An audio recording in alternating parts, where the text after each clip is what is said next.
Hello, good evening. This is Baroness J, the founder of SADE, Sisters and Divas and Women and Mothers Against Gangs and Knife Crime. I'm here with my sister, my friend, my co-collaborator, my co-campaigner, Dazzlin, Daisy. Now, the reason we're doing this video is because we've been working together, as many of our friends and followers will know, and we've been working on this anti-gangs and knife crime campaign. She's got her own, I've got mine, and we just working together because at the end of the day, the more of us, the merrier. This is not something that one person can do. So we're all in this together, and you know, all kinds of initiatives, all kinds of projects are coming up in the community, and it's a beautiful thing. So I've been here in our garden. We've been chilling all afternoon. I've been talking about the issue, been talking about our different projects. I've been talking about different things, and I just want to show you this very, very quickly, because next week, okay, it's gone upside down again. Oh my god. But anyway, you know what it says. It stops African Mothers Against Gangs and Knife Crime. Stop the killing, drop the knife. Your life matters. We're talking to our young people, and we're talking to young people. You know, this is by SADE, by the way, and I'm sure this has got her own.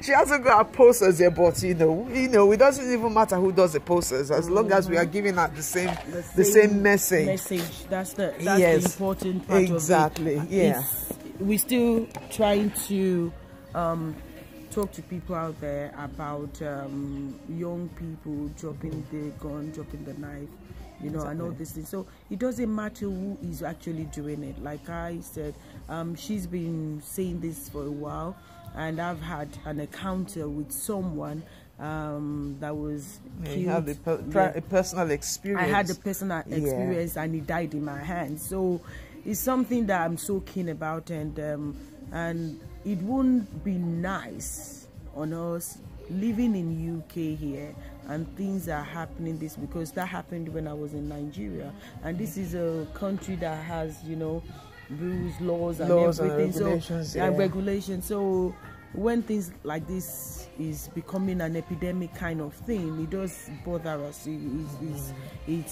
gives us the that's you know, that's basically what's pushing us. Yes. Because Daisy came on board as somebody who's had an encounter with this kind of thing, and I came, you know, I think I came initially as a campaigner, as a humanist or humanitarian, but then of course as a mother, you know, because at the end of the day, if you're a mother, you would feel the pain of other mothers who are living or who are losing their kids, which is why I came up with this initiative, Mothers Against Gangs and Knife Crime. I'm looking at it from the mother's point of view, and we've been sympathizing with mothers out there. We don't even need to know them personally. You just feel the pain that a mother would feel at the loss of any child. It doesn't even matter if it's a bad child.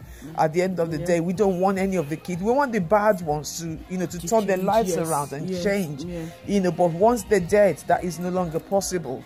So whether a child is bad or good, you know, an innocent bystander at the wrong place at the wrong time. It's not even about bad children nowadays, because the innocent one working on that's what I'm saying. Yes, the one, you know, at the wrong place at the wrong time, innocent bystanders. And I've spoken to some people, and they say, you know, some people are so adamant, like, oh, you know, I've got just girls, my children are not out there. But what they don't understand is, your children go to school. They go to school with these people, exactly. They walk the street. And something I actually learned recently, and I, you know, would like to talk about this. When you go to work, for example, and your kids are coming back from school and their pocket money you give to them, buy fish and chips on your way. Those stores are some of the places that they get groomed and they get recruited into gangs. And I was really, really taken aback when because you're walking down Woolwich, for example, and you see all these girls and boys just congregating by these fish and chip shops, by all these places, and you never know who else is there around them watching out for them. And this is how these boys get groomed.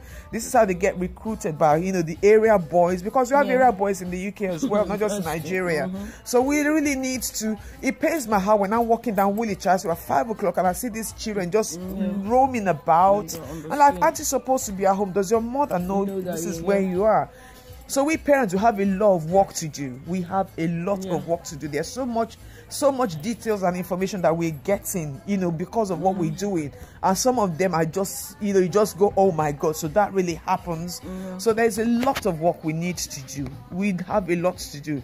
And starting from this Thursday, we're having an event at Woolwich Library.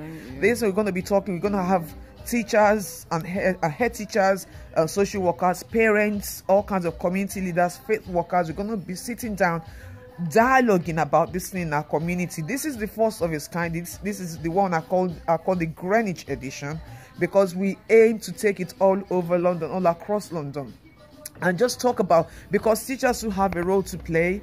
You know, apart from parents, we're going to be holding parents workshops as well, because a lot that us parents need to learn, especially if you got kids, if you got sons and they're teenagers, or you know, just about 8 upwards. We really need to start to look at these things. The problems that kids didn't have 10 years ago, catch them young. You know, exactly. And nothing must be taken for granted. Don't take it for granted that because you're a Christian, you go to church, your kid is a good kid. Because you can't lock them inside the house forever. Exactly. When you are at work, you don't know what they're doing on the street, on the way, even at the gates, their school gates. So we really need to start to talk to ourselves.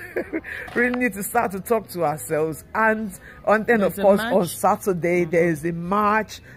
We'll call it down the Abbeywood Plumstead Woolwich March. And that's also the first of its kind, because we're going to repeat it. We're going to be marching to show our solidarity as parents, because it's not just mothers alone, mothers, fathers, uncles, aunties, African, Asian, black, white, green, purple, just to march and show solidarity, to demonstrate. We're not fighting, it's just going to be peaceful. Just to show our collective opposition to gangs and knife crime.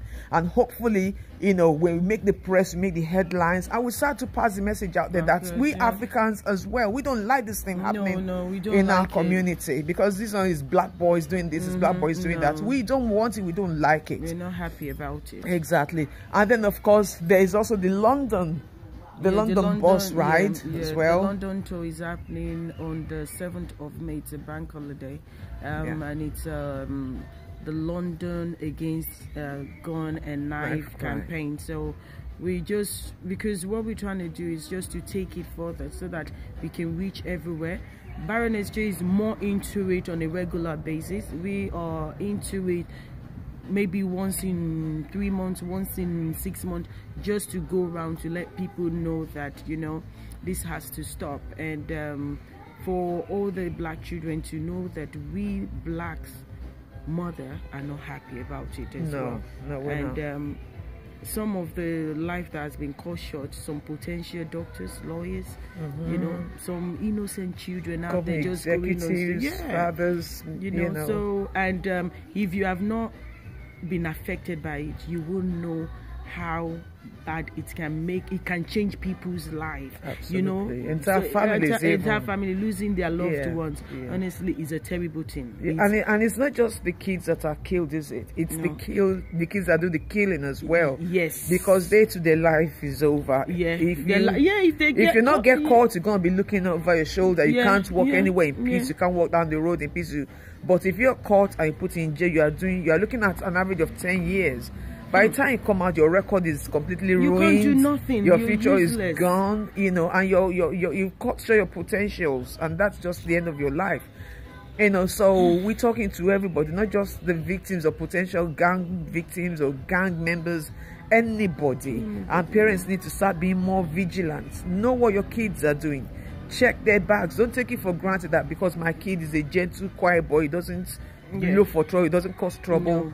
You don't know sometimes the difference from when they are home. Are the bad ones. Yeah, exactly. You know, they are angels when they are home. That's the ones that have not even gone overboard. They are home, they are nice, they're sweet and everything. Then when they go out there, there's something else. Because we hear people say, oh, it's never hard to fly. and then you start reading stuff coming out that it was this, it was that, it was that, and the parents never had a clue.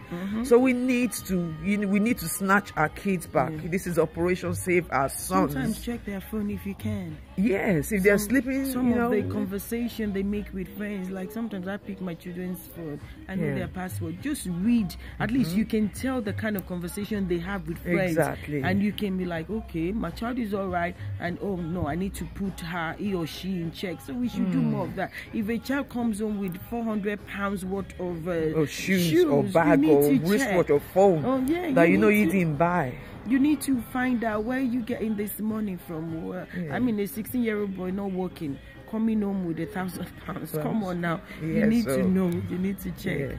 And then, of course, we also need, very importantly, we parents, whether we're 30, 40, 50, 60-year-old, we need to start studying our kids' culture.